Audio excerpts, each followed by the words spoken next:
Assalamualaikum warahmatullahi wabarakatuh. Selamat sore sahabat Yubi TV dan sobat Yubi Radio. Selamat bergabung di diskusi daring IKUB Forum ke-10 dengan mengusung tema urgensi penerapan pembatasan sosial berskala besar di Jawa Timur.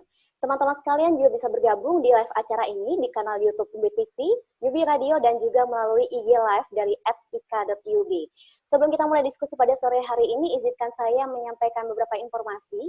Salah satunya bahwasannya IKUB juga mengajak kepada teman-teman untuk berdonasi solidaritas kemanusiaan hadapi COVID-19.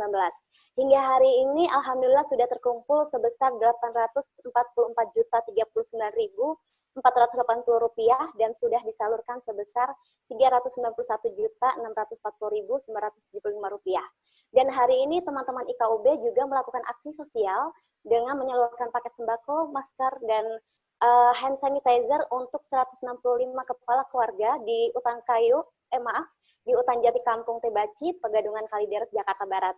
Untuk teman-teman sekalian yang ingin ikut berdonasi bersama-sama IKUB, bisa menyalurkan melalui nomor rekening di bawah ini. Nah, teman-teman sudah hadir di tengah-tengah kita, narasumber kita pada sore hari ini.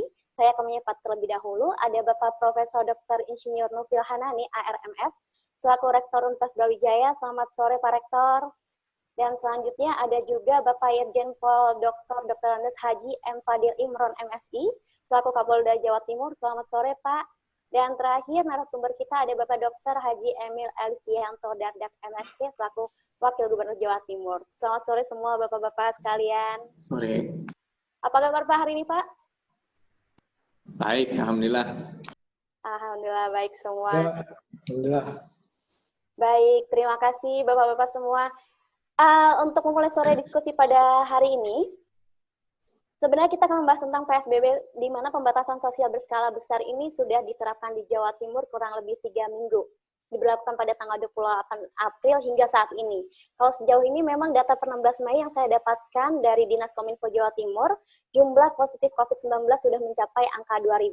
Ini berarti Jawa Timur berada di urutan kedua di Indonesia dengan jumlah kasus positif COVID-19 terbanyak. Nah, sejauh ini PSBB sudah dilakukan di beberapa wilayah di Jawa Timur, khususnya di daerah Surabaya Raya, meliputi dari Surabaya, Sidoarjo, dan juga Gresik, dan juga mulai hari ini diberlakukan di daerah Malang Raya, Kota dan Kabupaten Malang, sekaligus di Kota Batu. Nah, sampai saat ini juga sepertinya pemerintah masih mencoba untuk mengusulkan pemberlakuan PSBB regional ya Pak Emil ya, kalau berdasarkan berita yang saya dapatkan.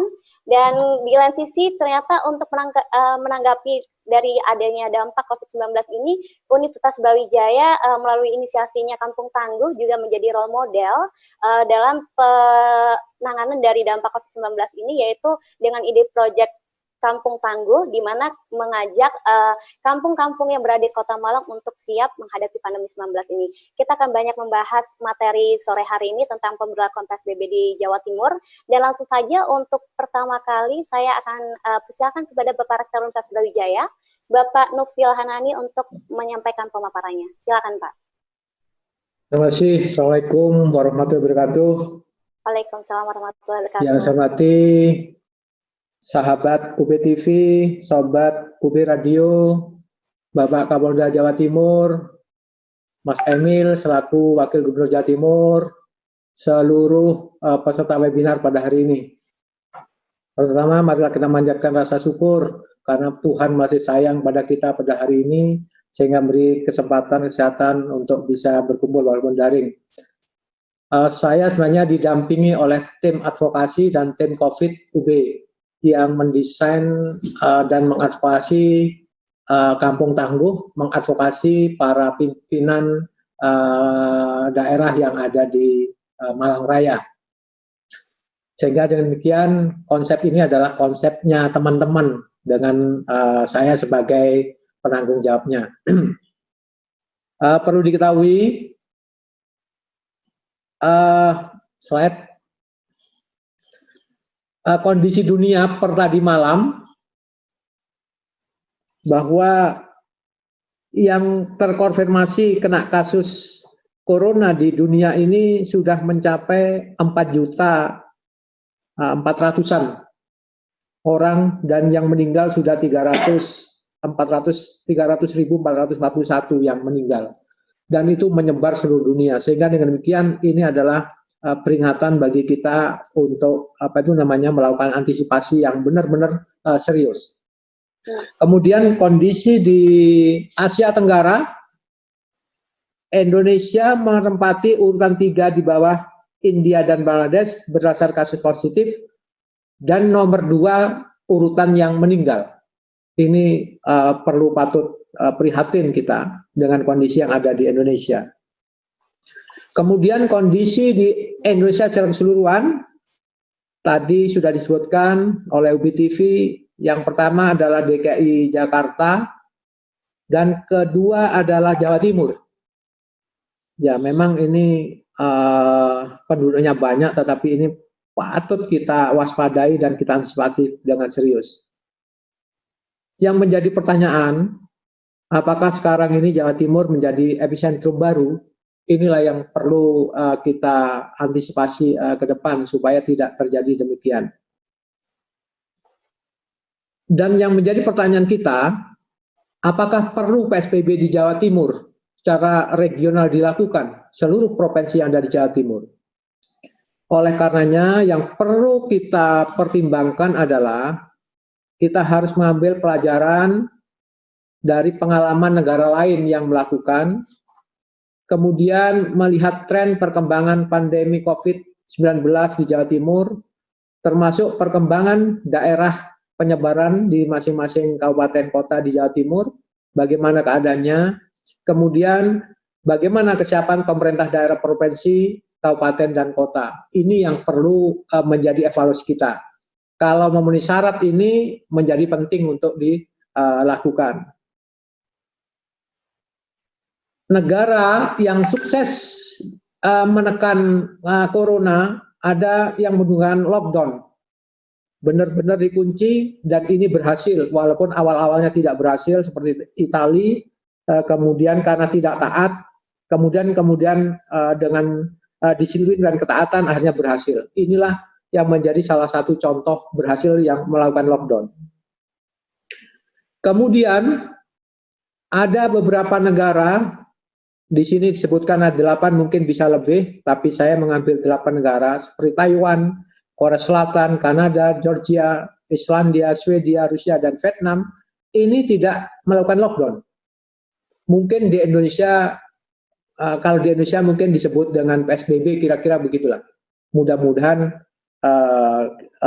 interpretasi saya tidak salah. Yakni pembatasan masuk negara dari negara pandemi. Jadi tidak boleh, jadi ditutup negaranya itu, seperti Taiwan, Vietnam, beberapa negara lainnya tidak boleh dari Cina masuk ke, sejak awal sudah melakukan seperti itu. Kemudian yang kedua, tes COVID secara massal.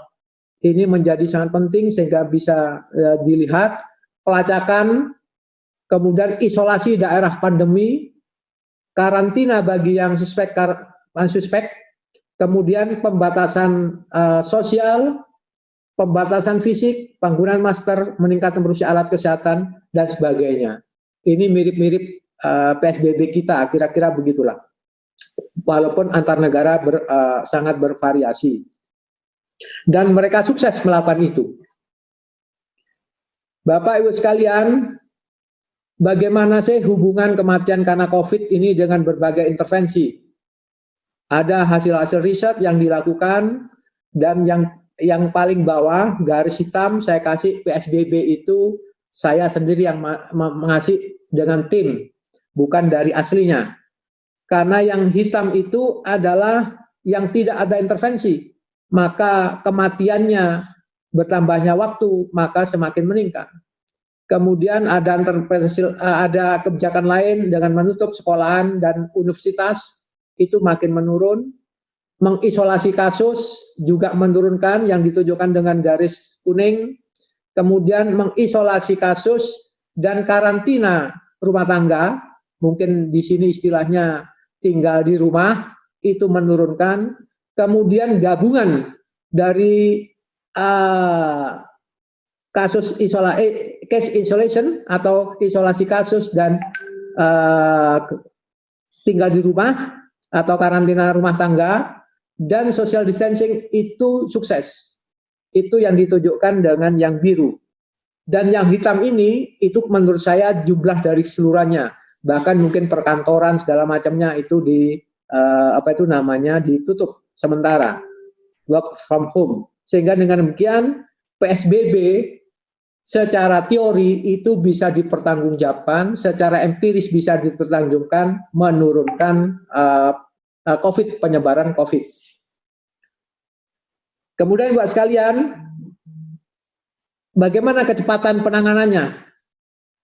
Ada di beberapa pengalaman dari negara lain yang ditulis oleh Thomas, itu kalau kita terlambat sehari saja, itu bisa berdampak yang luar biasa. Jadi kalau kita terlambat, maka akibatnya luar biasa. Gitu. Apalagi kalau tidak ada, itu di situ disebutkan social distancing, pembatasan sosial, gitu. Bayangkan itu kalau terlambat luar biasa dampaknya. Jadi semakin meningkat. Jadi kurva ini menunjukkan bahwa kita harus cepat melakukan. Kemudian juga begitu. Kapan berhentinya? Semakin kita terlambat menangani kebijakan-kebijakan, artinya semakin terlambat kita melakukan PSBB, maka semakin lama kita wabah pandemi tinggal di kita. Oleh karenanya saya tidak berharap betul, harapan saya akhir Ramadan ini selesai sebetulnya, berlebaran dengan ria, mestinya begitu. Nah, sebagaimana ditunjukkan tadi, bahwa Jawa Timur adalah urutan nomor 2, dan saya mengatakan tadi salah satu kriterianya kalau sudah gawat kriterianya, sudah gawat kondisinya, maka segeralah melakukan PSBB secara keseluruhan. Jawa Timur kelihatannya warna merah ini paling tidak enak. Warna merah ini di sini adalah warna merah yang hampir semua kabupaten kota terkena. Kemudian bagaimana perkembangan trennya di Jawa Timur? Masih meningkat. Sehingga dengan tadi menyebar, trennya terus meningkat, tidak ada pilihan, Jawa Timur harus segera melakukan PSBB secara regional. Nah, bagaimana modelnya? Model yang saya usulkan adalah penerapan PSBB di Jawa Timur, tetapi model proporsional. Artinya tidak semua kabupaten, kecamatannya semua di PSBB, tidak. Kabupaten kota yang merah itu yang di PSBB-kan, tapi semua kabupaten kota, tetapi wilayahnya adalah yang kategori merah. Sayang petanya tadi itu tidak menunjukkan kecamatan. Saya sudah mencari tapi kesulitan, karena waktunya sangat terbatas. Yang kedua adalah kabupaten kota membatasi pergerakan masyarakat dari luar kota atau dengan adanya checkpoint. Ini menjadi kunci. Contoh yang sangat konkret adalah Taiwan bersama Vietnam yang dekat dengan Cina. Sukses ini. Kemudian mengisolasi daerah kecamatan atau kota yang berdampak pandemi, benar-benar diisolasi. Kemudian yang daerah yang belum berdampak melakukan membatasi, mengisolasi pergerakan masyarakat keluar masuk daerahnya, dapat melakukan aktivitas seperti biasanya, namun tetap mengikuti standar protokol COVID-19. Jadi yang tadi saya sebutkan proporsional, daerah-daerah yang tidak masih bisa melakukan kegiatan-kegiatan aktivitas sehari-hari dengan protokol COVID-19. Kemudian mempersiapkan dengan baik dampak PSBB melalui jaring pengaman sosial. Jangan sampai kita melakukan PSBB, dampaknya tidak kita antisipasi. Oleh karenanya ini menjadi sangat penting melalui jaring pengaman sosial dalam arti luas. Bagaimana peranan dari pemerintah pusat maupun pemerintah daerah bisa dikoordinasikan bersama-sama. Kemudian jangan lupa juga memberikan sarana prasarana perawatan guna COVID. Diperlukan siaga COVID-19 tingkat desa, kelurahan, sampai tingkat RW RT dengan model pemberdayaan masyarakat. Dan alhamdulillah Brawijaya sudah mempunyai modelnya. Terlepas punya kelemahan tapi masih bisa diandalkan, masih bisa kita perbaiki, yang disebut dengan kampung tangguh yang diterapkan di daerah Malang Raya. Kedelapan, perlu komitmen dan sinergi berbagai pihak, Pemda, TNI Polri, perguruan tinggi, Ormas, jangan lupa, NU dan Muhammadiyah maupun yang lain, pers, pengusaha dan sebagainya. Kemudian, Ibu sekalian, bagaimana peranan perguruan tinggi itu? Perguruan tinggi Brawijaya di Malang mungkin pertama kali yang melakukan lockdown atau mengisolasi kampus dan melakukan work from home sebagai bentuk penerapan social distancing, melakukan kegiatan belajar mengajar melalui pembelajaran daring, menyiapkan sarana prasarana pembelajaran daring, memberikan bantuan pulsa bagi mahasiswa yang tidak mampu, subsidi pulsa bagi semua mahasiswa dan dosen melalui kerjasama dengan operator, memberikan sembako pada mahasiswa yang tidak mampu, memberikan konsumsi harian pada mahasiswa yang tinggal di asrama, memfasilitasi mahasiswa asing yang pulang ke negaranya, karena beberapa duta besar itu menyurati saya untuk minta dipulangkan, ya kita fasilitasi, melakukan isolasi mandiri mahasiswa yang datang dari luar, yang terdampak, daerah terdampak di asrama, jadi mahasiswa yang datang dari luar negeri atau dua daerah yang terdampak langsung masuk di isolasi mandiri di asrama, kemudian melakukan penelitian-penelitian yang berhubungan dengan penanganan COVID, pembuatan vaksin, alat kesehatan, dan sebagainya. Kemudian peranan eksternalnya adalah Brawijaya kemudian punya rumah sakit, kemudian kita juga memproduksi bahan dan peralatan kesehatan yang COVID, advokasi pada pemerintah, di sini sekarang ketuanya ada, Profesor Unti dan Pak Mangku di sini, sebetulnya ada lagi Dr. Aurik, kemudian pemberdayaan masyarakat dan penyaluran bantuan. Ini rumah sakit kita melalui mahasiswa PPDS dan dosen dokter itu ikut terlibat langsung di rumah sakit RSA Saiful Anwar, begitu juga mungkin universitas lain, dan ini sangat luar biasa membantu, dan akibatnya ya kita juga wajib membantu mereka memfasilitasi segala kebutuhannya. Yang kedua, menyediakan tes COVID pada rumah sakit pendidikan. Kemudian bahan dan peralatan kesehatan dengan COVID, memproduksi alat-alat penjagaan COVID seperti APD, bilik sterilisasi, ventilator, dengan bekerjasama dengan masyarakat sekitar kampus. Oke, baik Pak. Mohon maaf Pak, karena waktunya sudah 15 menit. Mohon izin.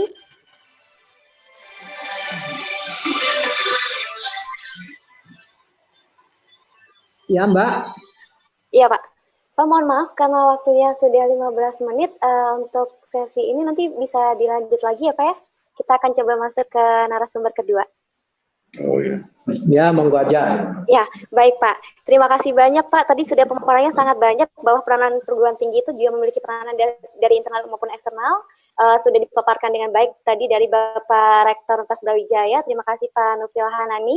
Dan mungkin selanjutnya saya akan mengundang untuk narasumber kedua, pemaparan kedua dari Bapak Irjen Pol Dr. Andes Haji M. Fadil Imron MSI selaku Bapak Kapolda Jawa Timur. Saya persilahkan. Terima kasih. Assalamualaikum warahmatullahi wabarakatuh. Yang saya hormati dan saya banggakan Cak Emil, Wakil Gubernur Jawa Timur. Salam kenal, salam pertemuan berjumpa pertama melalui virtual. Siap Pak Kapolda. Tentunya yang saya hormati dan saya banggakan Bapak Rektor Universitas Brawijaya, Prof. Nufil Hanani. Pertemuan kedua kita ini Prof, setelah kemarin ketemu di darat.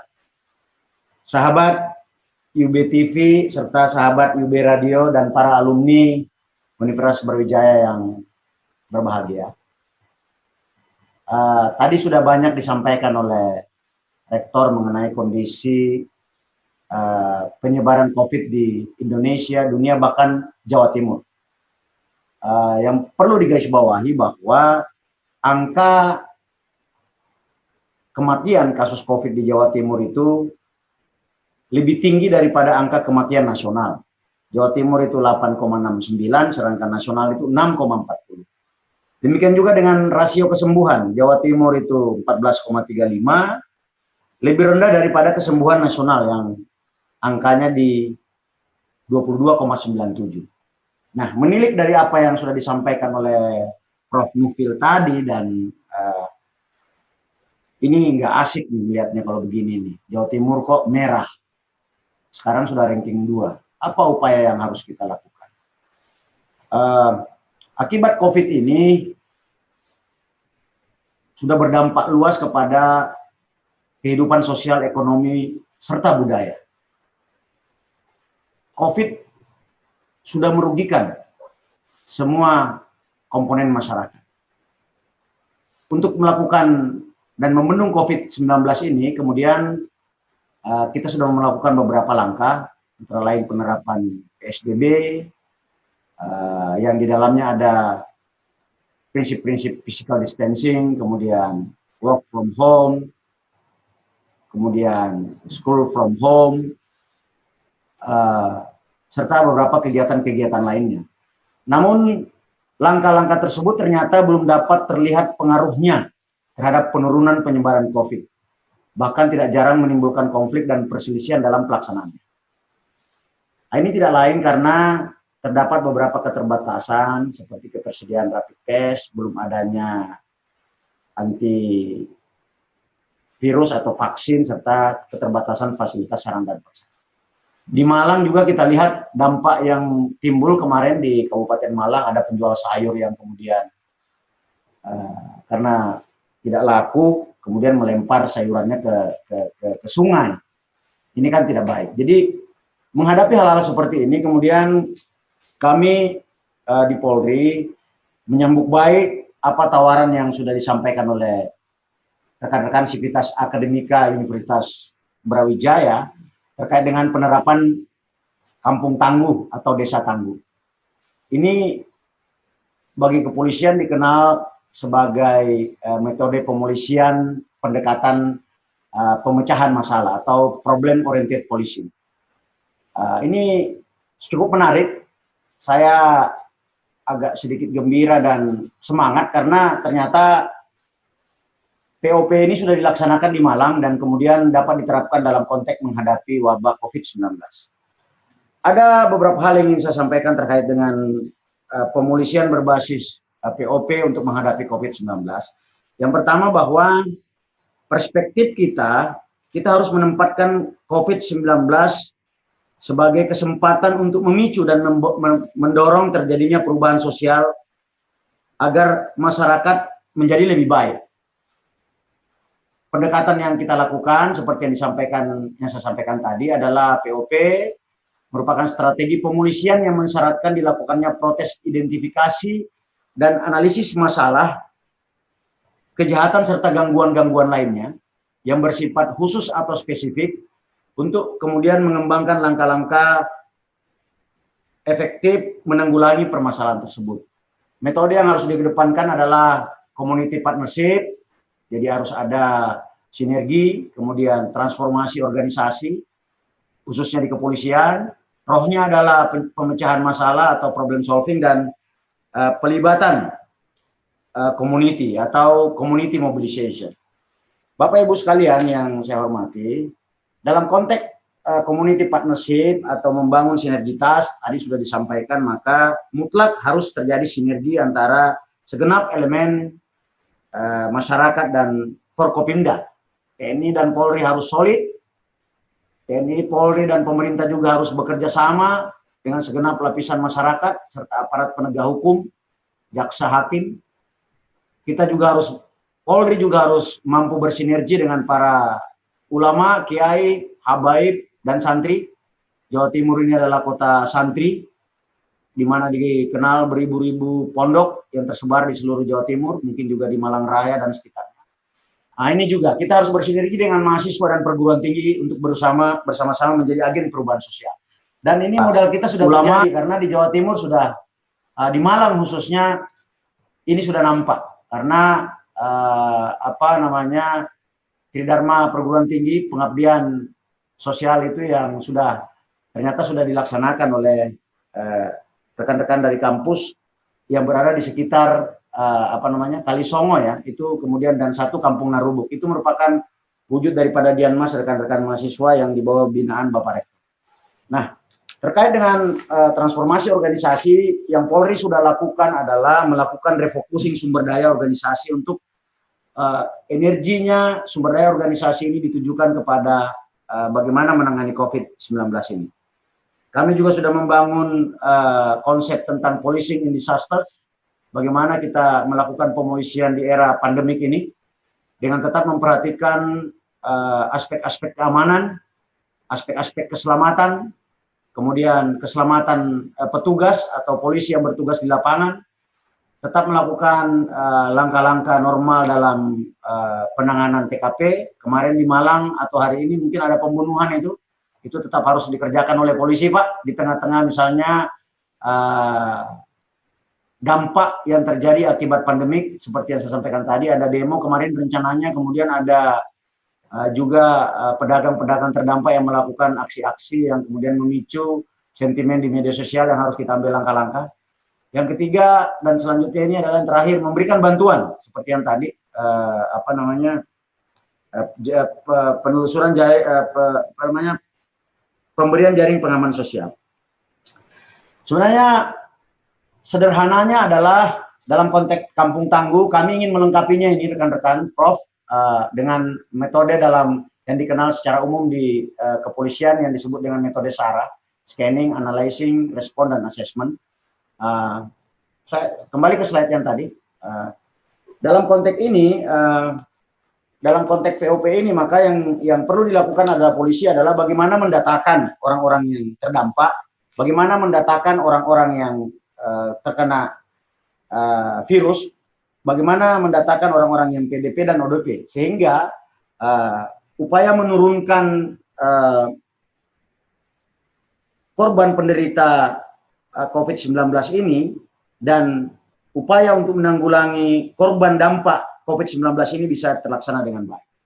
Jika scanning kita benar, maka analisis kita pasti akan akurat, sehingga respon yang kita berikan pasti akan terukur, dan pada saat kita melakukan asesmen kembali, maka diharapkan siklus selanjutnya bisa berjalan dengan baik.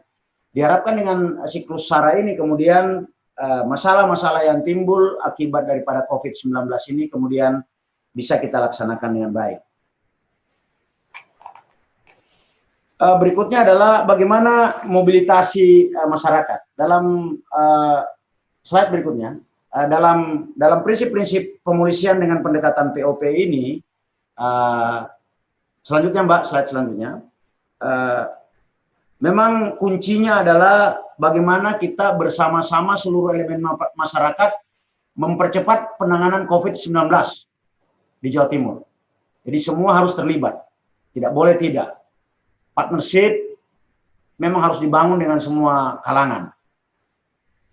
Intervensi memang lebih bagus dilakukan mulai pada tingkat satuan wilayah terkecil, karena mereka yang paling tahu siapa yang terdampak, siapa yang menderita, serta seberapa besar kekuatan sumber daya masyarakat yang bisa digerakkan.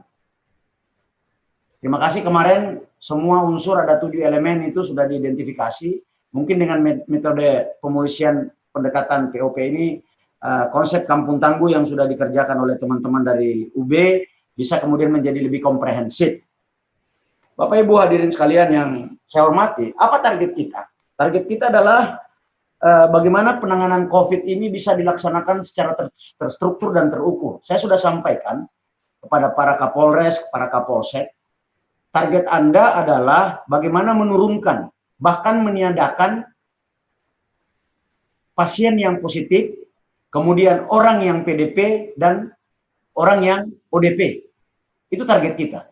Kalau ini bisa kita kerjakan, maka ini akan kelihatan keberhasilannya. Sehingga penyebaran COVID-19 ini dapat dikendalikan. Target kedua adalah bagaimana kita mampu mengendalikan, mampu mengelola dampak daripada COVID-19 ini. Bagi kami Polri, ketika COVID-19 ini menurun, atau ketika COVID-19 ini juga terus naik, maka dampak sosial yang timbul seperti PHK, kemudian daya beli yang menurun, kemudian ekonomi yang melemah, ini bisa kita kendalikan dengan baik. Jadi prinsip-prinsip target yang harus kita selesaikan itu. Saya kira itu dari saya, Bapak dan Ibu sekalian, sehingga pada akhirnya ketika ini semua bisa berjalan dengan baik, maka kita akan masuki kepada apa yang disebut dengan kehidupan the new normal. Jadi kalau Bapak Presiden mengatakan kita semua sudah berdamai dengan COVID. Berikutnya adalah setelah masa pandemi COVID ini dengan program desa tangguh ini bisa kita laksanakan, maka masyarakat dihadapkan mulai terlatih, mulai teredukasi untuk hidup tertib dan bersih. Kemarin saya sempat memberikan statement yang menyatakan bahwa disiplin ini sebenarnya vaksinnya corona. Disiplin ini sebenarnya obatnya corona. Nah, kalau sudah bisa melaksanakan PSBB ini dengan prinsip-prinsip physical distancing di mana disiplin di dalamnya, saya kira tanpa harus menunggu vaksin, kita bisa hidup normal. Perspektif lain adalah bahwa masyarakat mulai melakukan pendekatan yang berbeda dalam membangun relasi sosial, membangun kohesi sosial, membangun empati building di lingkungannya masing-masing. Ya, ada lumbung pangan itu saya kira tidak ada lagi orang miskin yang tidak kemudian mendapatkan bantuan. Dan yang terakhir, saya kira masyarakat akan lebih konformitas, taat aturan dan patuh hukum. Jadi dengan model pemolisian desa tangguh berbasis problem solving yang di kepolisian disebut dengan pemolisian POP, saya kira harapan kita bersama di mana kita bisa menekan jumlah penderita sekaligus bisa mengelola dampaknya, kemudian kita bisa berdamai, itu bisa diharapkan bisa terjadi. Bagaimana kemudian ini dapat terlaksana? Sebagai penutup, memang kita harus bangun strukturnya, kita harus bangun bagaimana supervisinya, sehingga target-target yang ingin kita capai ini benar-benar bisa dapat kita wujudkan. Saya kira itu, Mbak Host, bahan yang bisa saya sampaikan pada kesempatan sore hari ini. Mudah-mudahan desa tangguh yang sekarang sudah mulai ditumbuh kembangkan akan terus berkembang dan bisa kita tutur tilarkan ke seluruh Jawa Timur, bukan hanya di Malang. Kemarin saya sudah ke Gresik, ke Madura. Saya akan sampaikan bahwa ini semua akan kita laksanakan. Sekaligus perguruan tinggi yang ada di Jawa Timur bisa meniru apa yang sudah dilakukan oleh Universitas Brawijaya. Sekian, terima kasih. Assalamualaikum warahmatullahi wabarakatuh. Waalaikumsalam warahmatullahi wabarakatuh. Terima kasih Bapak Fadil atas pemaparannya luar biasa. Jadi memang dari Kapolda sendiri memiliki konsep POP yang sebenarnya bisa dijadikan penguat dari konsep kampung tangguh yang sudah dijalankan oleh Universitas Brawijaya. Mungkin langsung saja saya akan mempersilakan kepada narasumber kita yang ketiga, kepada Bapak Dr. Haji Emil Elistianto Dadak MSc selaku Wagub Jawa Timur. Kami persilakan Pak, silakan. Baik, Assalamualaikum warahmatullahi wabarakatuh. Selamat sore, salam sejahtera untuk kita semua. Yang saya hormati Bapak Kapolda, Pak Irjen Fadil, yang tentunya sudah sangat kita semua sangat kenal beliau dari kepakarannya di bidang cybercrime dan bangga bisa bertemunya juga melalui virtual pertama kali ini saya dengan Pak Kapolda karena selalu berbagi tugas dengan Bu Gubernur beberapa waktu terakhir. Kita sangat antusias melihat paparan beliau tadi. Lalu tentunya Pak Rektor, Prof. Nufil, terima kasih, dan seluruh peserta, sahabat dari UB TV dan Sobat UB Radio. Singkat saja, mungkin saya akan menunjukkan di layar, kita akan, ya, ini adalah paparan yang telah kami siapkan. Mungkin bisa ke slide yang pertama dulu, yaitu menunjukkan situasi kita saat ini. Ya, jadi memang ini bukan sesuatu yang mengembirakan, bahwasanya total kasus positif kita, angkanya relatif tinggi hari ini, peningkatan kita hariannya juga relatif tinggi dibandingkan provinsi lain di Indonesia. Di saat yang sama Pak Kapolda tadi menekankan bahwa angka kesembuhan kita juga relatif lebih rendah. Di saat yang sama angka meninggal kita relatif agak tinggi, walaupun tentunya masih ada daerah-daerah yang cukup tinggi juga. Nah, cuman perlu kami sampaikan bahwasanya memang terkait dengan angka kesembuhan, ya, terkait dengan angka kesembuhan ini memang kita juga dihadapkan dengan beberapa hal kaitannya dengan salah satunya yang kemarin kita coba identifikasi bahwa untuk menyatakan pasien sembuh kita harus melakukan swab test. Nah, tes swab ini juga harus dilakukan 2 kali. Nah, oleh karena itu mungkin ada juga bottleneck atau hambatan di mana kita mengutamakan tes swabnya untuk mendeteksi orang-orang calon pasien dulu, ketimbang menentukan orang itu sembuh atau enggak. Nah ini, tetapi hari ini kapasitas tes kita sudah meningkat dari 1.000 ya berapa waktu yang lalu menjadi 1.500 lebih tes per hari PCR, sehingga ini tentunya akan meningkatkan kemampuan kita mendeteksi pasien positif maupun yang sembuh. Di sisi lain untuk yang meninggal juga kita sangat-sangat berharap bahwasanya kita bisa melakukan langkah preemptif yang lebih cepat. Semakin cepat kita mendeteksi seseorang yang potensi COVID-19 melalui upaya tracing, maka kita bisa juga meningkatkan kesempatannya. Tapi sekali lagi juga kita percaya tenaga medis kita sudah berjuang sangat maksimal, dan oleh karena itu ini tentunya merupakan suatu dapat dikatakan ya juga kita berdoa bahwasanya kita memperoleh hasil yang yang baik ya, artinya kita memperoleh kesembuhan dan angka kematian yang lebih sedikit. Jadi prinsipnya 3T. Satu adalah tracing, kita telusur. Nah, jadi pada saat terakhir ini kita memang aktif melakukan tracing. Jadi bukannya kita menunggu ada orang datang ke rumah sakit, kemudian dia dites, kemudian ketahuan positif, bukan begitu. Sekarang justru orang yang sehat-sehat saja didatangi petugas, dibilang Anda kemungkinan kena. Karena dua hal, Anda ada kontak dengan orang yang suspek atau bahkan confirm COVID, atau Anda berada di aktivitas yang rawan terkena COVID. Dan inilah yang dilakukan dengan sangat intensif dengan dukungan Pak Kapolda yang luar biasa, bahwa kita sekarang mendatangi orang-orang yang tanpa gejala. Dan survei tim medis di Jawa Timur menunjukkan bahwa dari pasien-pasien confirm positif COVID-19, dilihat gejala yang dirasakan. Yang menjawab sesak napas hanya 24%. Kalau demam sekitar hampir setengah, batuk hampir setengah, kemudian demam berikutnya. Jadi banyak yang mungkin nggak menyadari bahwa dirinya COVID, dan akhirnya banyak juga yang merasa ada denial, menolak, saya nggak COVID, gitu. Saya baik-baik saja, saya sehat gitu. Jadi inilah yang kemudian kita hadapi. Kita coba melakukan penelusuran, kita testing, lalu kita kategorisasikan apakah dia dirawat di rumah sakit, apakah dia dirawat di ruang observasi, atau bahkan dirawat di rumah. Ini tergantung kondisinya. Nah, maka konsep community policing tadi menjadi sangat penting, karena ini menunjukkan bahwa tadi vaksinnya kita seperti kata Pak Kapolda adalah disiplin. Nah, saya ingin ngajak ke berikutnya, karena waktu terbatas, kita masuk ke slide berikutnya. Apa sih PSBB itu? Apa yang dilarang, apa yang tidak dilarang? PSBB itu bukan lockdown. Artinya warga tidak dikunci di rumah masing-masing. Boleh keluar dengan alasan yang valid. Artinya keluar untuk hal-hal yang diizinkan. Di antaranya rumah tangga manapun boleh keluar rumah untuk melakukan pembelian atau pemenuhan kebutuhan pokok. Dia boleh beli di pasar, dia boleh beli di supermarket, dia boleh beli di minimarket, tentunya dengan aturan-aturan yang sudah ditetapkan sebelumnya.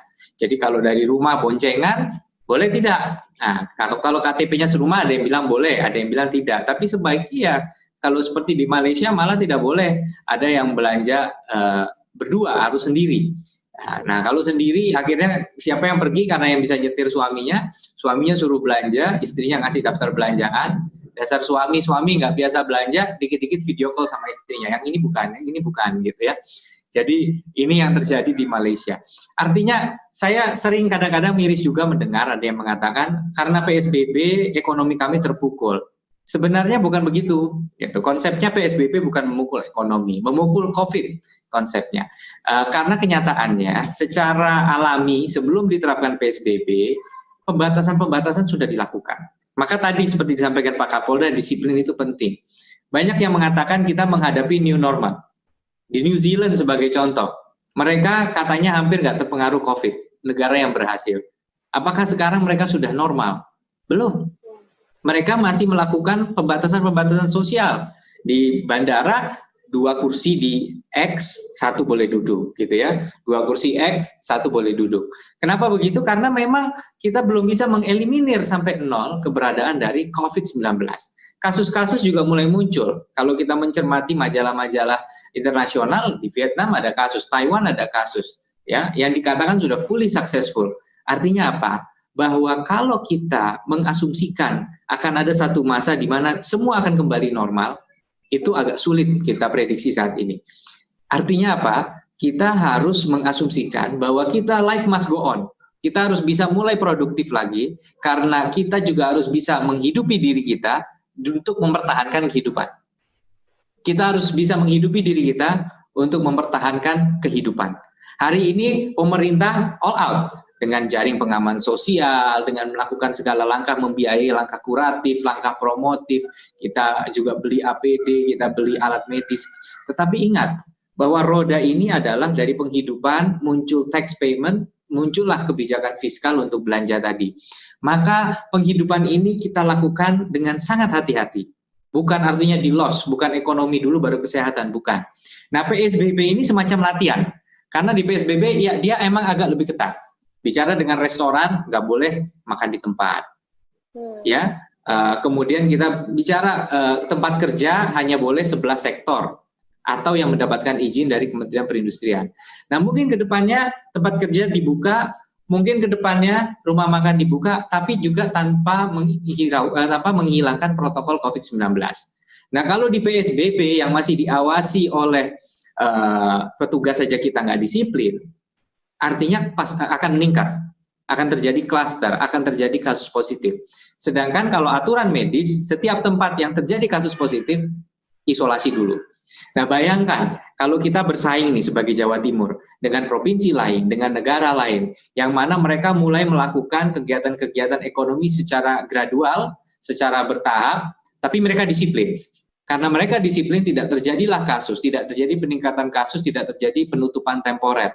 Sedangkan kalau di kita kemudian begitu di tracing, ketemu karena nggak disiplin, nggak pakai masker, berkerumun, nggak menjaga jarak, maka kita kemudian akan punya gangguan ekonomi karena harus diisolir, sedangkan yang lain jalannya akan stabil. Nah, inilah sebabnya saya setuju 1000% dengan yang disampaikan Pak Kapolda tadi, ya, bahwa kita harus disiplin, dan itulah vaksinnya. Vaksin buat COVID dan vaksin buat ekonomi kita. Kalau kita nggak disiplin, kita akan ketinggalan.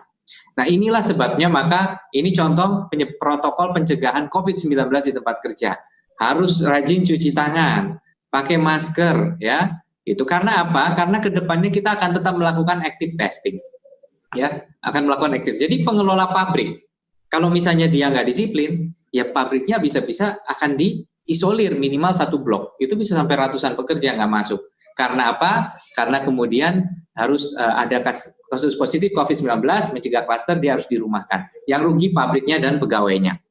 Ya, saya datang ke pasar Ororodowo itu bagus, banyak yang mengenakan masker, ada fasilitas sanitasi, tapi ada beberapa penjual yang nggak pakai masker. Saya nggak menegur yang nggak pakai masker, saya negur temennya. Tahu nggak, kalau sampai ibu itu ketularan, yang harus dirumahkan jenengan juga, karena 1 blok harus ditutup. Akhirnya temannya mengingatkan kepada temannya nggak pakai masker, tolong pakai masker. Nah, pada saat tadi, seperti kata Pak Rektor juga, bahwa ada satu upaya kolektif seperti ini, maka kita akan bisa menghadapi COVID-19. Jadi tolong PSBB. PSBB ini ada 2 fungsinya. Satu, kita pukul dulu tingkat kenaikannya supaya grafiknya landai, ya, supaya grafiknya landai. Tadi oleh Pak Rektor dikasih simulasi satu-satu bagaimana akhirnya menjadi landai. Nah, begitu dia sudah di posisi yang relatif landai, baru kita akan melakukan penyesuaian-penyesuaian. Nah, hari ini Jawa Timur apakah sudah melandai? Sebenarnya sebelum PSBB sudah agak melandai dibandingkan grafik yang sudah di awal diprediksi bahwa dia akan puncak naik gitu. Tetapi kita masih belum happy, kita ingin lebih landai lagi bahkan ke arah turun. Nah, inilah yang kenapa dilakukan upaya tracing. Saya bicara dengan Bupati Ngawi, Pak, saya malah pengen puncakin aja bulan ini. Saya saya cari semua yang positif, ya, saya tes semua. Pokoknya mereka nanti saya sudah di rumah, kita kasih makan, kita jaga mereka. Atau kalau mereka sudah confirm positif, harus di rumah sakit. Bupati Bojonegoro juga sama melakukan itu. Nah, hal-hal seperti ini itu kemudian akan meningkatkan kasusnya, tetapi kita bisa memantau. Nah, bagaimana caranya kita memantau kalau tidak ada sistem community policing yang bagaimana diterapkan oleh Pak Kapolda tadi. Saya lanjut. Jadi itu kira-kira, nah ini juga ada untuk perhotelan, untuk konstruksi, untuk makanan dan minuman. Karena apa? Karena kita sadar bahwa kita tidak milih jalur lockdown. Ya, lockdown tidak dipilih dengan pemahaman bahwa kita bisa melandaikan kurva dengan melakukan physical distancing. Apabila diterapkan PSBB, ini adalah menciptakan satu sistem dulu. Dibangunlah sistem ini sampai kemudian orang mempunyai budaya. Nah, kita berharap begitu PSBB selesai, budaya ini nggak langsung hilang, tapi dia bisa bertahan, tentu sambari kegiatan ekonomi mulai pulih. Jadi kalau beli takjil, ngelihat gerobak, ya jangan mepet-mepet kantrinya. Nggak ada yang ngelarang beli takjil. Tapi kalau dia mepet-mepet, ya nggak boleh. Kalau ngelihat satu rumah makan, kemudian dia tidak mengikuti protokol penuh, apa kita ikut duduk? Ya kalau itu artinya kita nggak disiplin. Kita yang nggak datang ke situ, kalau perlu kita tegur yang punya restoran. Gitu. Jadi harus muncullah satu kesadaran secara pribadi, maka kegiatan-kegiatan ini bisa kita reaktivasi karena perhotelan, makanan minuman itu menyumbang kurang lebih 6-7% ekonomi kita dan tenaga kerja kita. Tetapi dia menyerap tadi. Sayur-sayur kenapa kemudian diprotes sampai dibuang? Ya karena pasar dari hotel, restoran, catering mandek. Nah ini kalau tadi kami juga sudah komunikasi dengan kontak bisnis Hortikultura Indonesia, kita mau coba beberapa cara, salah satunya KBHI menyerap, mungkin ada subsidi angkut dari pasar menuju ke tempat pusat distribusi, dari situ kemudian kita bawa lebih dekat ke pangsa pasar yang ada di Sidoarjo dan Surabaya. Ya, tapi itu tadi, jadi bagaimana kemudian ekonomi ini juga akan menimbulkan risiko kepada kesehatan pada saat terjadi kemudian penurunan ekonomi. Lanjut, mungkin saya coba wrap up karena waktu. Ini juga transportasi sama, tadi harus bisa disiplin menjaga physical distancing di dalam. Di pabrik salah satu klaster, yang terjadi di pabriknya physical distancing, pulang mereka ngerumbul lagi, terus ngabung satu mobil, nggak ada physical distancing. Ya, jadi tolong kita sayang betul sama teman kita senang sama teman kita, respect. Tapi kenapa kita masih pakai masker? Anggaplah bukan kita melindungi diri kita, tapi melindungi dia. Karena kita nggak tahu hari ini apakah kita bahkan sebenarnya bawa gejala, ya bawa virus. Lanjut. Nah, saya pengen cerita sedikit kondisi global ekonominya ini sudah negatif semua dan bahkan di kuartal kedua akan lebih negatif lagi. Lanjut. Ya, lanjut. Oke. Nah, ini pertumbuhan ekonomi kita masih lebih baik dari nasional, tapi juga sebenarnya sudah sangat membahayakan situasinya. Lanjut. Ya, nah oleh karena itu kalau ekonominya Jawa Timur, ini kita lihat di kiri bawah, 60% dari ekonomi kita menurut teori aggregate expenditure, ya itu ada dari konsumsi. Nah maka sekarang kita tahu bahwa bagaimana masyarakat ini masih tetap bisa konsumsi, masih tetap bisa memenuhi kebutuhannya. Kebutuhan primer relatif oke hari ini. Tetapi sebenarnya kebutuhan sekunder jangan sampai berhenti total. Itulah sebabnya melalui UKM kita bikin program Ramadan Sale. Kita kerjasama dengan UKM, dengan e-commerce, bikin diskon 25% dan lebih, ya, untuk kemudian kita bisa menggairahkan nih. Jadi hari ini penyebab konsumsi rendah ada dua, daya beli turun, satu lagi pola beli. Artinya bukan nggak punya uang, tapi belum pengen beli. Saya rasa rekan-rekan sini, sobat, sahabat UP ini juga mungkin pengen beli, tapi nanti aja lah, nunggu kemudian selesai. Nah, ini kita harus mengantisipasi kalau nggak selesai, pembatasan bagaimana konsumsi ini bisa kita gairahkan. Nah, ini cara-cara kita untuk menggairahkan konsumsi. Lanjut. Ya. Nah, ini adalah sektor lapangan usaha, saya akan skip saja. Udah, lanjut. Kita langsung ke slide berikutnya. Ya, lanjut. Lanjut. Lanjut. Nah, strateginya apa? Lanjut. Pertama, jaring pengaman sosial. Kita udah jalan, balik lagi tadi, 333.000 keluarga penerima BPNT dari Kementerian Sosial sudah menerima tambahan suplemen senilai 50% dari nominal 200.000 per bulan. Ya, jadi kita berikan tambahan 100.000 kepada warga yang tinggal di kelurahan. Kok kelurahan, Pak? Kan yang kasihan yang di desa. Hari ini karena COVID-19, di kelurahan dia kena pukul 2 kali. Yang pertama, mata pencaharian dia bukan mata pencaharian agro, ya, pertanian, jadi benar-benar mati sumber penghidupannya. Yang kedua, biaya hidup di kota lebih tinggi.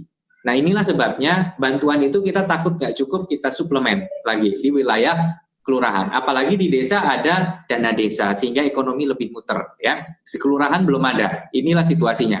Dan kita menambah lagi 700.000 kurang lebih, ya, sekitar 655.000 kita salurkan ke kabupaten kota.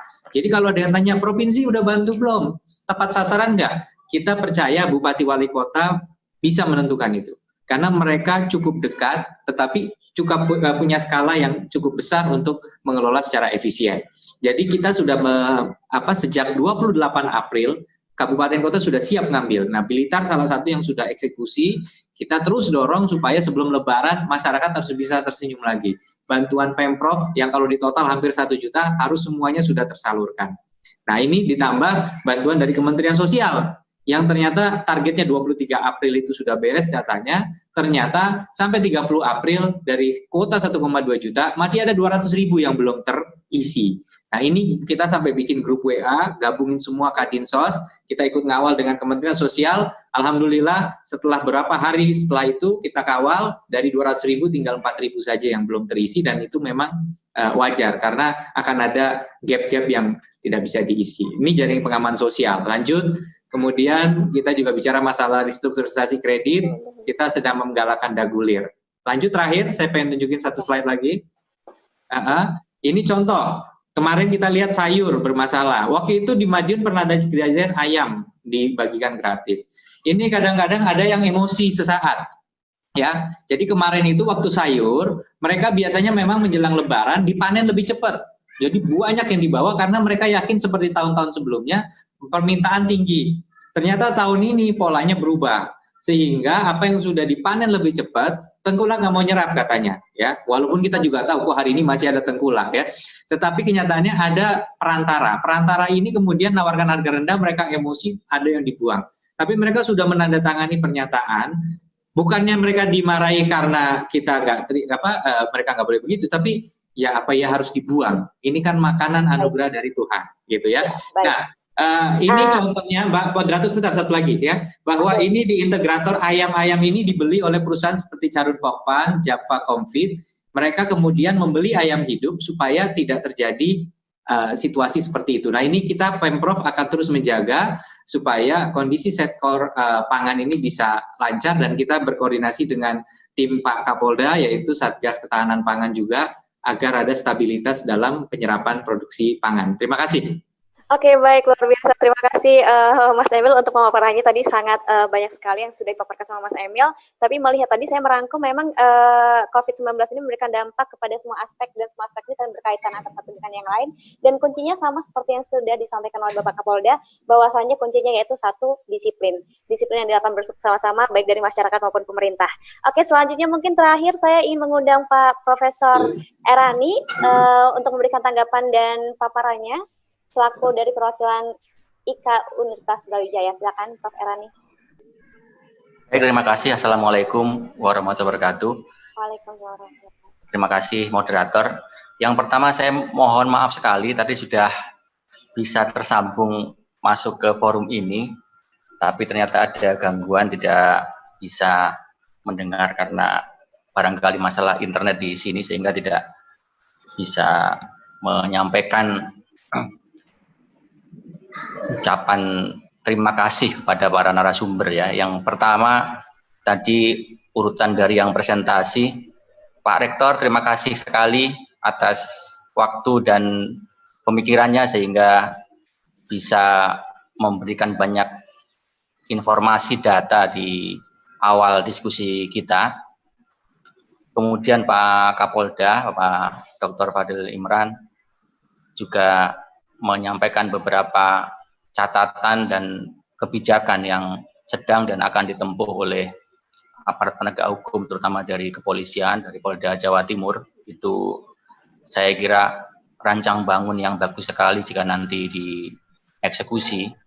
Dan yang terakhir tadi Mas Wakil Gubernur Jawa Timur, Mas Emil, sahabat lama yang secara sistematis sudah menyampaikan beberapa kebijakan, pandangan, serta program-program yang dikawal oleh Pemprov Jawa Timur. Dari ketiga narasumber tadi itu saya kira banyak sekali pengetahuan yang kita peroleh. Nah, saya tidak akan memperpanjang ini karena saya kira waktu untuk diskusi juga terbatas. Yang intinya pilihan kebijakan PSBB sudah diambil oleh pemerintah, konsensus oleh pemerintah pusat dan pemerintah daerah. Jakarta sebagai epicentrum sudah menerapkan ini kira-kira pada pertengahan bulan April lalu, sehingga kurang lebih sudah hampir sebulan pelaksanaannya, kemudian diikuti beberapa daerah. misalnya di Surabaya dan sekitarnya, kemudian Malang dan sekitarnya, Tangerang Selatan, Bogor juga akan mengikuti, dan nanti mungkin menyusul beberapa daerah yang lain. Salah satu yang disampaikan oleh publik atas pelaksanaan PSBB misalnya di Jakarta adalah ada anggapan bahwa beberapa kebijakan itu tidak cukup konsisten dikerjakan oleh pemerintah atau antar institusi yang mengawal kebijakan ini. Yang kedua, pertanyaan mengenai seberapa besar kemampuan aparat penegak hukum, khususnya dari kepolisian, untuk bisa menjaga dan mengawal pelaksanaan ini, karena pasti jumlah aparat juga terbatas, sementara ruang lingkup wilayah, jumlah penduduk yang mesti diawasi sedemikian banyaknya. Di beberapa tempat kadang ada anggapan ini bisa diatur sehingga disiplin kebijakannya, tapi di beberapa tempat yang lain belum. Dan yang terakhir, saya kira dalam setiap menghadapi persoalan atau wabah yang besar semacam ini, pemangku kepentingan bukan hanya dituntut untuk mengekor persoalan, tetapi bagaimana mendahului dan memproyeksikan apa yang akan terjadi di masa akan datang, sehingga sejak dini harus. Dan yang terakhir, antisipasi. Beberapa hal misalnya sembako sekarang masih cukup, tapi bagaimana keadaan 2-3 bulan yang akan datang terkait dengan pasokan dan fluktuasi harga. Kemudian kapasitas pemerintah untuk bisa mengawal ini karena sumber daya makin terbatas, tidak bisa optimal bekerja, baik pemerintah pusat maupun daerah. Kemudian kemungkinan munculnya benturan sosial karena kalau wabah ini tidak bisa ditangani secara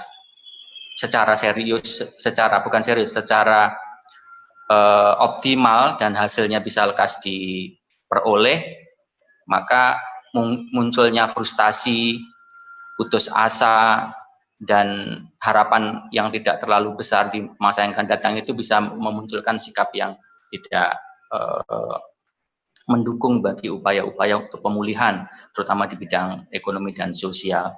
Dan yang terakhir adalah soal benturan politik, karena segregasi yang terjadi di masyarakat. Nah, saya kira beberapa hal itu yang mesti dikawal oleh semua pihak, bukan hanya tanggung jawab pemerintah maupun aparat penegak hukum, tetapi seluruh pemangku kepentingan. Saya kira ini saja tambahan sedikit dari saya. Sekali lagi saya mengucapkan terima kasih atas partisipasi para narasumber yang luar biasa ini. Ini partisipan banyak sekali di sini, di IG, kemudian di televisi, banyak banget karena pembicara yang sangat luar biasa pada sore hari ini. Dan saya mohon maaf tadi ada kendala teknis sehingga tidak bisa bergabung pada awal acara ini. Terima kasih Mbak Moderator, saya kira sekian. Wassalamualaikum warahmatullahi wabarakatuh. Waalaikumsalam warahmatullahi wabarakatuh. Terima kasih Prof. Ferani selaku Ketum IKUB sudah memberikan pemaparan. Nah, langsung saja pemirsa, saat ini saya akan mengundang pertanyaan interaktif. Tadi sudah dihubungi oleh panitia, pertanyaan interaktif dari Muhammad Farhan Aziz selaku Presiden BEM Universitas Brawijaya. Kepada Mas Farhan, apa sudah bergabung? Sudah, Mbak.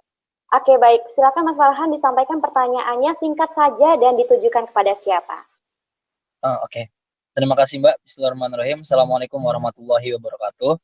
Terima kasih banyak atas kesempatannya. Saya Muhammad Farhan Aziz, Presiden Eksekutif Mahasiswa Universitas Brawijaya. Pertanyaan saya ditujukan kepada Pak Wagub, Pak Emir Dardak. Bagi seperti ini Pak. Bagaimana cara Pemprov maupun juga Polda sih seperti ini, Polda Jatim mengawal jaring pengawasan sosial maupun insentif kredit yang digulirkan oleh pemerintah pusat senilai 405 triliun kepada masyarakat. Karena sampai saat ini masih banyak kasus, misalkan lembaga kredit yang masih belum memberikan penangguhan maupun insentif, maupun data bansos yang masih kurang tepat sasaran, ataupun pihak perusahaan yang masih melakukan praktik PHK sepihak. Jadi mungkin lebih terhadap upaya-upaya preventif dari hal yang mungkin bisa terjadi dari PSBB ini, seperti itu. Mungkin itu pertanyaan singkat yang bisa saya tanyakan kepada Pak Wagub maupun Pak Kapolda. Terima kasih banyak. Oke, baik. Terima kasih Mas Farhan. Mungkin saya akan memberikan kesempatan terlebih dahulu kepada Pak Wagub.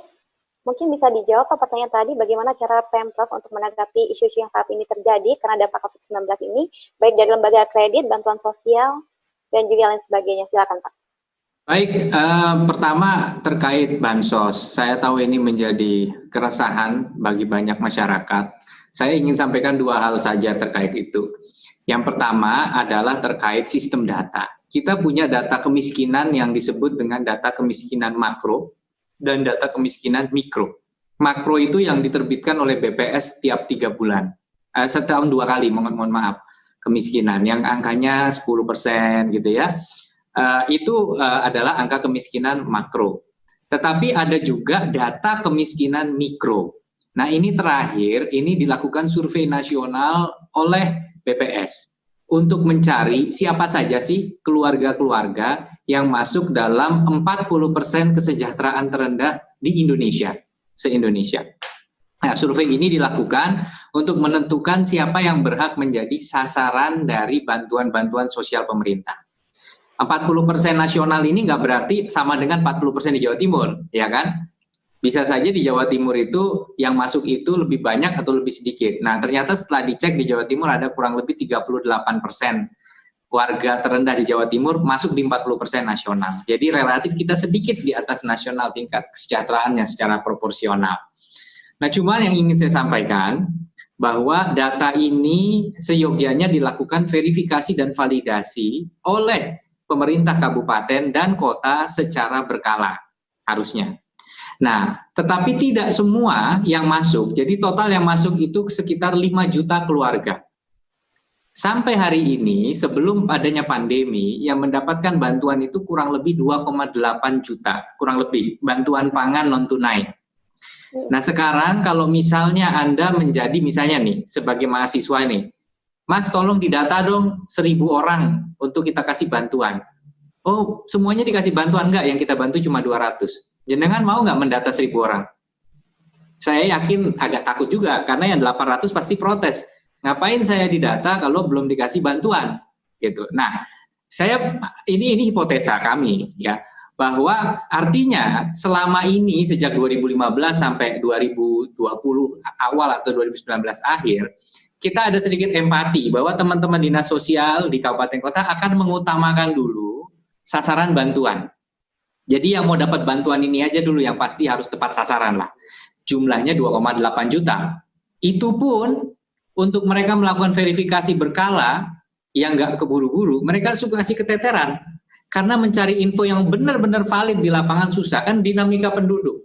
Ada yang menikah, ada yang meninggal, ada yang tiba-tiba kalah usahanya gagal jadi miskin, ada yang dapat jackpot jadi kaya, ya macam-macam lah, muter gitu ya.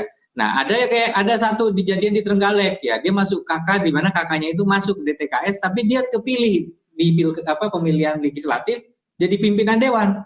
Nah, itu. Nah, itu baru dia terpilih itu ya baru tahun lalu, baru dilantik akhir 2019 baru dilantik. Jadi kalau dan dia waktu itu belum dapat program yang itu, karena walaupun dia masuk 40% terendah, tapi dia itu bukan di level yang 2,8 juta tadi, dia di luar dari yang tadi. Nah makanya selama ini Dinsos fokus ke yang 2,8 juta, Dinsos se-Jawa Timur, tiba-tiba mendadak dibilang, cari lagi 1 juta, kita mau perluas bantuan pangan non-tunai. Terus tiba-tiba dikatakan lagi, cari lagi 1,2 juta, karena kita mau kasih bansos tunai. Kebayang nggak rasanya gimana tiba-tiba dalam waktu singkat mencari tambahan 2,2 juta. Apa yang dilakukan? Dia ambil datanya dari situ, yang belum tentu sudah diupdate, terus dikasih kesempatan RT RW untuk validasi. RT RW juga keteteran, kelurahan keteteran. Nah, artinya apa? Bahwa ini situasinya, yang mungkin banyak yang nggak tahu. Ya, taunya bahwa ini adalah bentuk ketidakadilan atau keteledoran. Yang menurut saya ya idealnya memang kita bisa lakukan survei. Tapi ingat, orang kalau disurvei tapi nggak dipastikan dapat bantuan, itu di bawah ngeri konsekuensinya. Itu.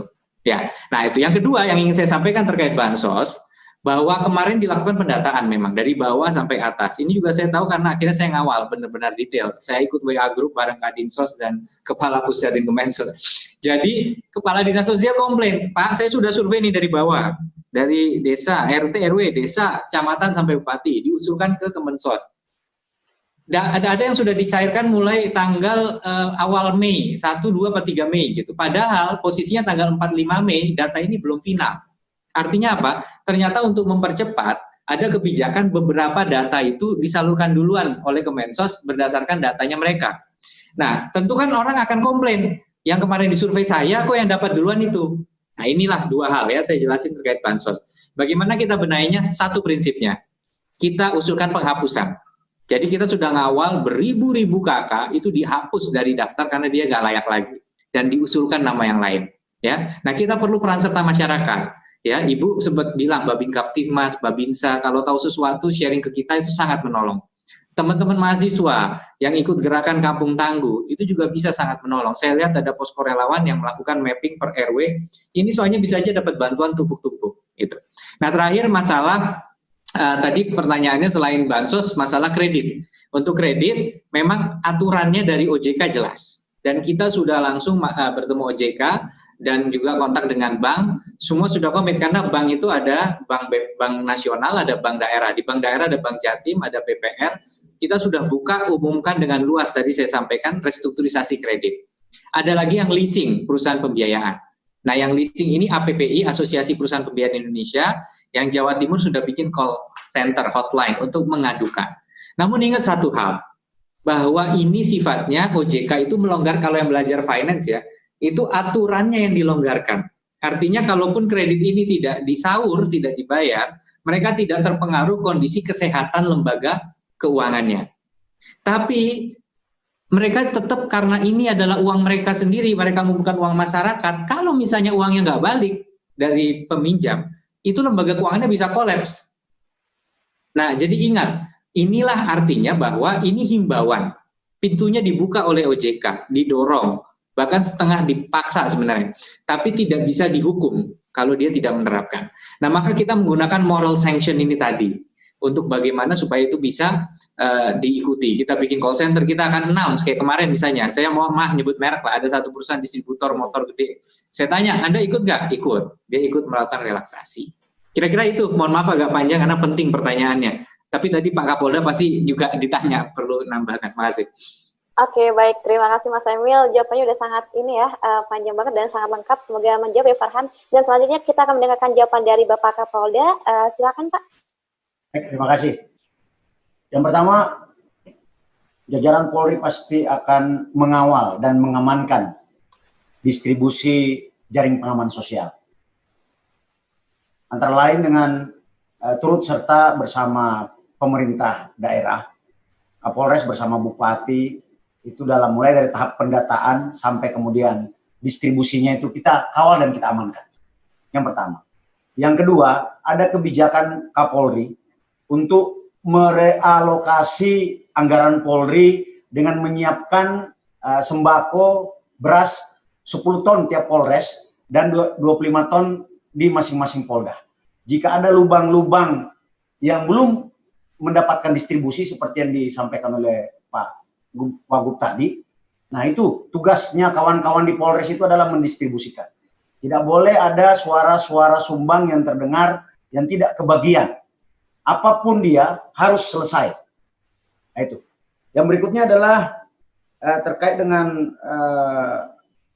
penerapan kampung tangguh berbasis community policing POP itu sebenarnya nanti akan bisa melibatkan masyarakat sehingga persoalan-persoalan di hulu itu bisa kita selesaikan. Ini sebenarnya program yang saya coba kerjakan di Jawa Timur. Dan di tingkat Mabes Polri untuk terkait dengan investasi dan penyaluran kredit serta pendistribusian pangan dan mengontrol harga pangan ada namanya Satgas Pengamanan Investasi. Di Jawa Timur juga kita akan jalankan. Yang kedua ada namanya Satgas Pangan untuk mengontrol apakah ketersediaan dan harga pangan itu tidak ada permainan di dalamnya. Saya kira itu Mbak. Ya, apa yang kami lakukan dari Kepolisian Republik Indonesia khususnya Polda Jawa Timur. Terima kasih. Oke, baik. Terima kasih Pak atas jawabannya. Semoga menjawab ya Mas Farhan ya. Langsung saja karena waktu kita singkat, saya akan masuk ke pertanyaan kedua. Mohon maaf, pertanyaan kedua saya akan membacakan secara langsung. Pertanyaannya dari Bapak Edi Ortega, Waketum Kadin Jawa Timur Bidang Ketahanan Pangan dan Pertanian, dan juga sekaligus Wasekjen PPIKUB. Pertanyaan dari beliau, beliau mengucapkan terima kasih atas kesempatan dan share-nya yang bagus dari Pak Rektor, Pak Kapolda, dan juga Pak Wagub. Dan pertanyaannya, bagaimana harmonisasi kolaborasi Brawijaya untuk mendukung program Pemprov ke depan, dan serta apa sih Pak tantangannya sebagai lembaga pendidikan? Silakan kepada Pak Rektor untuk menjawab.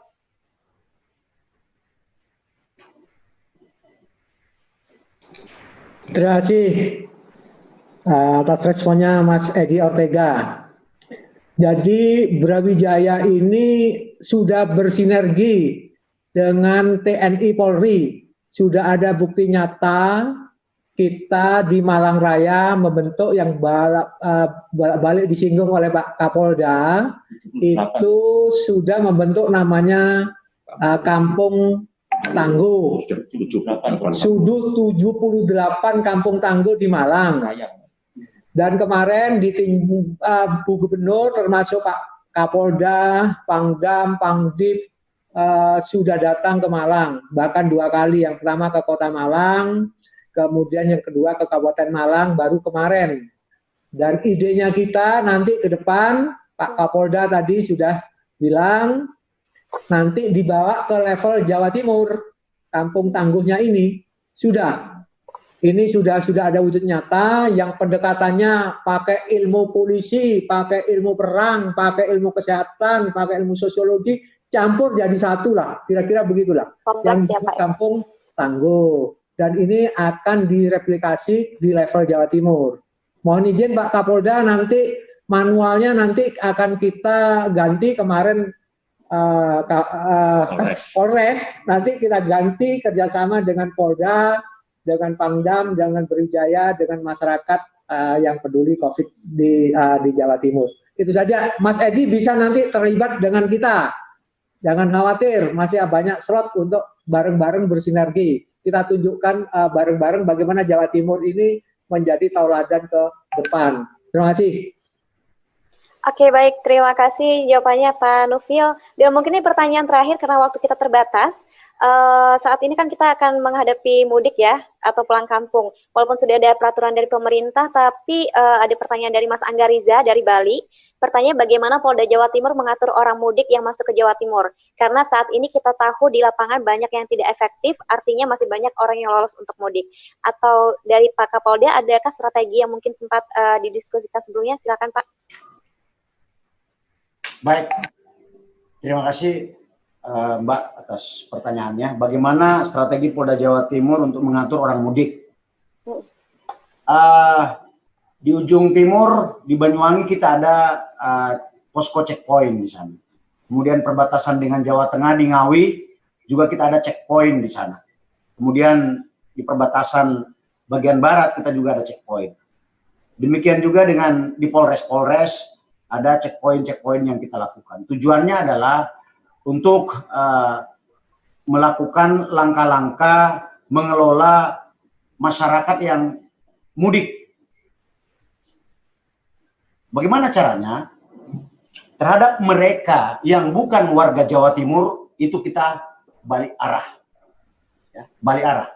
Pulangkan ke daerah asalnya.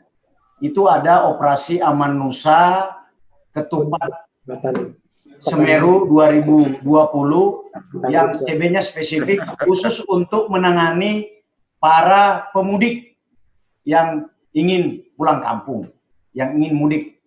Nah, itu masing-masing ada tim. Nah, bagaimana kalau misalnya dia sudah terlanjur masuk ke dalam Jawa Timur, tapi pemudik lokal, mohon maaf. Yang kedua, bagaimana kalau pemudik lokal? Dia orang Surabaya, dia tinggal di Surabaya, tapi dia misalnya orang Banyuwangi. Nanti anggota akan menurunkan dari kendaraan, kemudian para pemudik tersebut akan dilakukan protokol-protokol kesehatan. Mereka akan dibawa ke tempat isolasi, kemudian dilakukan rapid test, dan dilakukan isolasi mandiri selama 14 hari. Setelah dinyatakan kondisinya sehat, kemudian baru dia dikembalikan. ke depan rencananya kalau kampung tangguh ini bisa terrealisasi dan terlaksana dengan baik, sebenarnya akan jauh sangat lebih efektif. Karena kepala desa, Babin Kamtipmas, Babinsa, dan Satgas COVID tingkat desa itu sangat memahami mana orang yang pulang kampung, mana orang yang mudik, mana pekerja migran, dan sebagainya, dan sebagainya. Jadi mereka akan menyiapkan dirinya masing-masing. Kalau tidak bisa oleh desa, tentu akan disiapkan oleh kecamatan. Kalau tidak bisa oleh kecamatan, tentu akan disiapkan oleh pemerintah kabupaten. Inilah gunanya kita harus saling bersinergi, bekerja sama, guyup. Dan saya yakin Jawa Timur akan mampu melakukan ini. Karena orang Jawa Timur ini jiwanya sangat terbuka, bergotong royong. Jadi perlahan tapi pasti, kemudian kita selipkan sikap disiplin, insya Allah ini bisa akan terlaksana. Demikian moderator dari saya. Terima kasih. Oke, baik. Terima kasih Pak atas jawabannya. Teman-teman sekalian, mohon maaf karena terbatasnya waktu, pertanyaan bisa dijawab masih 3 saja. Mungkin kita bisa sambung di diskusi-diskusi lainnya. Dan mungkin sebelum kita mengakhiri sesi diskusi kita sore hari ini, saya akan memberikan kesempatan kepada seluruh narasumber untuk memberikan closing statement atau pesan-pesan bagi masyarakat di Jawa Timur. Dan untuk pertama, saya persilakan kepada Pak Wagub untuk memberikan pesan-pesannya. Pak, silakan 2 menit ya Pak. Untuk UB TV dan UB Radio, terima kasih atas diselenggarakannya acara ini. Luar biasa Pak Kapolda dukungannya kepada mahasiswa. Tentunya ini tanda bagus di awal. Kepada Prof. Erani IKUB, terima kasih Prof. Nufil, Pak Rektor dan segenap jajaran. Kita banyak sekali bersinergi dengan Brawijaya. Banyak sekali alumnus Brawijaya juga di Pemprov, dan tanpa peran dari Civitas Akademika Brawijaya tentunya sulit untuk kita mengatasi COVID-19 ini. Jadi mari, banyak hal-hal yang memang sulit dipahami kalau nggak dijelaskan langsung begini, dan sekarang teman-teman UB sudah mendengarkan langsung, mohon dibantu untuk masyarakat juga bisa tahu apa yang sedang kita lakukan. Nggak ada yang sempurna, tapi kita harus selalu memperbaiki dari hari ke hari. Terima kasih.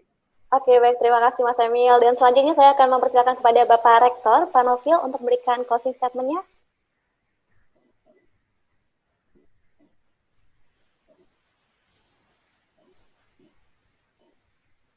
Saya berharap sinergi yang cukup baik sementara ini tetap dipertahankan antara Brawijaya dengan Pemprov Jawa Timur, dengan Polda, dengan Pangdam, dan seluruh masyarakat, organisasi masyarakat di Jawa Timur dan Universitas Brawijaya.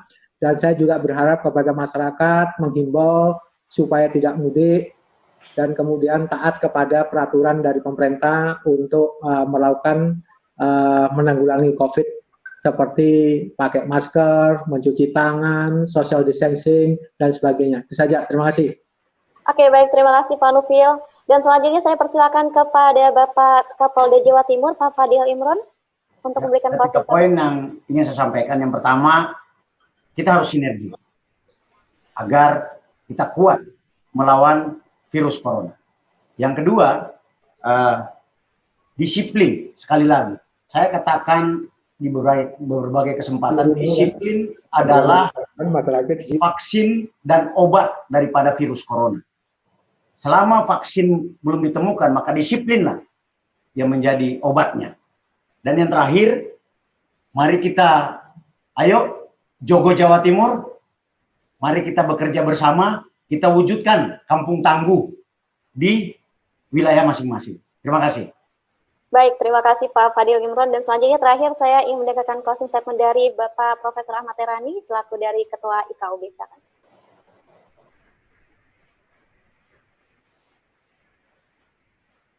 Pak Erani. Halo, ya. Baik, terima kasih para pembicara yang luar biasa, Pak Kapolda, Mas Wagub. Saya mohon izin terlebih dahulu menyampaikan terima kasih kepada Pak Rektor. Saya ini dosen Brawijaya, jadi kalau nggak menyampaikan terlebih dahulu ke beliau nanti kena PHK ini. Ini musim PHK soalnya. Terima kasih Pak Rektor sudah meluangkan waktu luar biasa dengan segala pemikiran yang saya kira sangat bermanfaat bagi Jawa Timur secara keseluruhan.